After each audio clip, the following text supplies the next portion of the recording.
পড়ালেখার পাশাপাশি ফ্রিল্যান্সিং করে নিজের ভাগ্য বদলানোর পাশাপাশি বহু তরুণের কর্মসংস্থানের পথ খুলে দিয়েছেন রাজশাহীর তরুণ উদ্যোক্তা মিম ওবায়দুল্লাহ। সে সবসময় চেষ্টা করেছে যে নিজে এবং অন্যকে কর্ম একটা সংস্থানের ব্যবস্থা করতে। আজকে আলহামদুলিল্লাহ আমার ছেলের পাশে অনেকজন আছে। বর্তমানে তিনি প্রতি মাসে ১ লক্ষ টাকারও বেশি আয় করছেন। শুধু তাই নয়, তার প্রতিষ্ঠিত কোম্পানিতে কর্মসংস্থান হয়েছে প্রায় ৩০ জন বেকার শিক্ষার্থীর। এভারেজে ধরতে পারি আমরা 1 লাখ। বর্তমান আমাদের ডেডিকেটেড হচ্ছে ৩০ জন। রাজশাহীর সন্তান মিম ওবায়দুল্লাহ বাবা মায়ের একমাত্র সন্তান।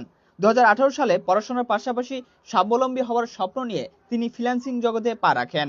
তবে শুরুর গল্পটা মোটেও সহজ ছিল না। একাকিত্বভাবেই শুরু করা, আসলে পাশে তেমন কাউকে পাই নাই এবং খুব ইচ্ছা ছিল যে জীবনে কিছু একটা করব বা আমার নিজস্ব কোনো একটা প্রতিষ্ঠান থাকবে, সেখান থেকে আর কি উদ্যোগটা নেওয়া। শুরুর দিকে ৫ জনের একটি টিম গঠন করে নিয়মিতভাবে আন্তর্জাতিক মার্কেট প্লেসে কাজ শুরু করেন তিনি।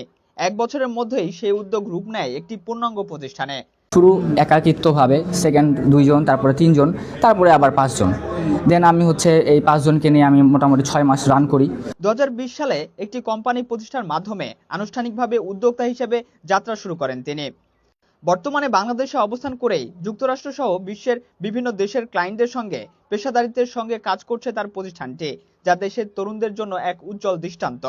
সম্প্রতি উদযাপিত হয়েছে তার প্রতিষ্ঠানটির ৫ বছর পূর্তি।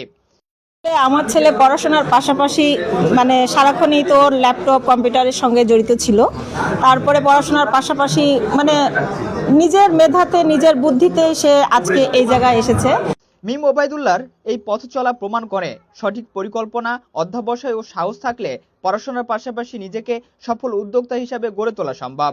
আর একই সঙ্গে সৃষ্টি করা যায় বহু মানুষের কর্মসংস্থানের সুযোগ। তুহিন, বাংলাদেশ টাইমস, রাজশাহী।